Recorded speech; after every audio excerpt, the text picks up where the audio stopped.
Hello दोस्तों, आपका फिर से स्वागत है हमारे यूट्यूब चैनल के पीसीएस मित्रा पर।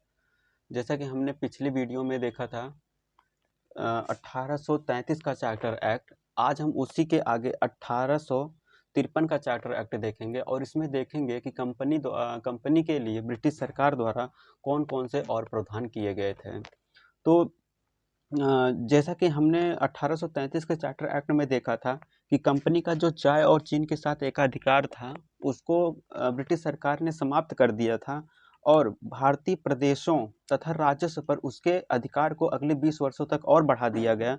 तो जब उसके 20 वर्ष के बाद ये 1853 का चार्टर एक्ट आया, तो इसमें कंपनी के लिए यह किया गया कि कंपनी को तब तक के लिए भारतीय प्रदेशों पर प्रशासन का अधिकार दिया गया जब तक ब्रिटिश सरकार चाहेगी।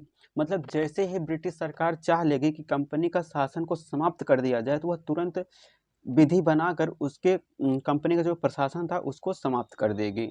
तो इस एक्ट में कंपनी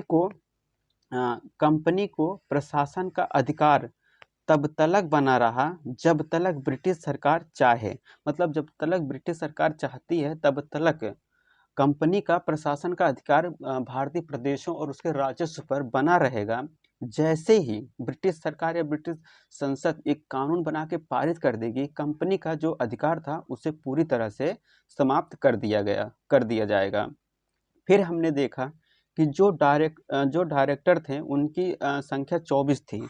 तो इस एक्ट के तहत 1853 के चार्टर एक्ट के तहत डायरेक्टरों की संख्या 24 से घटाकर 18 कर दी गई।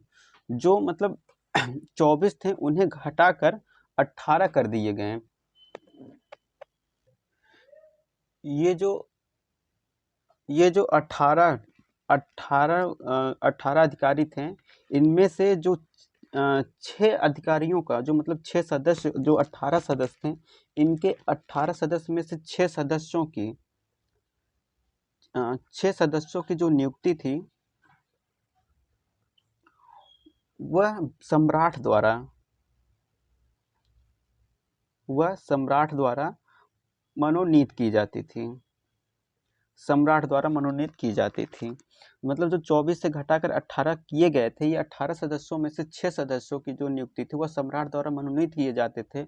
और इन्हीं डायरेक्टरों की जो डायरेक्टर थे, इन्हें पहले क्या था कि जो कंपनी में जो नियुक्तियां की जाती थी ये इनके अधीन की जाती थी, मतलब इनके संरक्षण में की जाती थी। लेकिन इस एक्ट के तहत 1853 के एक्ट के तहत इनकी जो नियुक्ति के मामले में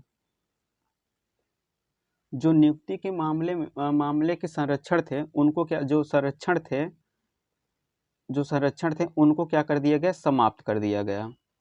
इस एक्ट के तहत जो डायरेक्टर के सदस्य होते थे, वो कंपनी के सदस्यों की जो नियुक्ति करते थे वो इनके अधीन किया जाता था, इनके संरक्षण में किया जाता था। लेकिन 1853 के चार्टर एक्ट के तहत क्या किया गया कि डायरेक्टरों के जो कंपनी के नियुक्ति के मामले में जो अधिकार दिए गए थे उनको पूरी तरह से समाप्त कर दिए गए। फिर इस एक्ट के तहत 1853 के चार्टर एक्ट के तहत गवर्नर जनरल के परिषद में जो गवर्नर जनरल परिषद में थे, वो उनके कानून निर्माण में गवर्नर जनरल परिषद में कानून निर्माण के लिए निर्माण की सहायता के लिए 6 नए सदस्यों की नियुक्ति की गई। मतलब जो गवर्नर जनरल के परिषद होते थे, जो कानून का निर्माण करते थे, उनकी सहायता के लिए 6 नए सदस्यों की और नियुक्ति की गई।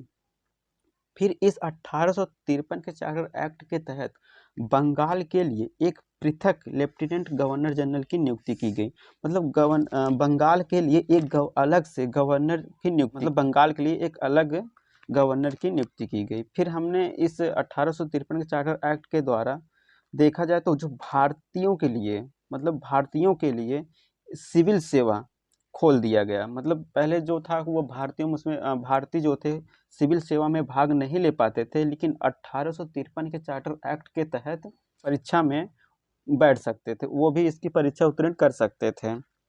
और इसी 1853 का जो चार्टर एक्ट था, अगर हम इसे कहें तो ये भारत का जो चार्टर एक्ट था, ये भारत में केंद्रीय पहली बार केंद्रीय प्रशासन की नींव रखी। 1853 का जो चार्टर एक्ट था वो भारत में पहली बार केंद्रीय प्रशासन की नींव रखती है। तो ये बस इतना ही था। 1853 में जो जो प्रावधान थे हमने वो आपको बता दिए। अब इसके आगे जो प्रावधान आएंगे, जो अधिनियम बनेंगे, उसको हम अगले वीडियो में उस पर चर्चा करेंगे। तब तक के लिए नमस्कार।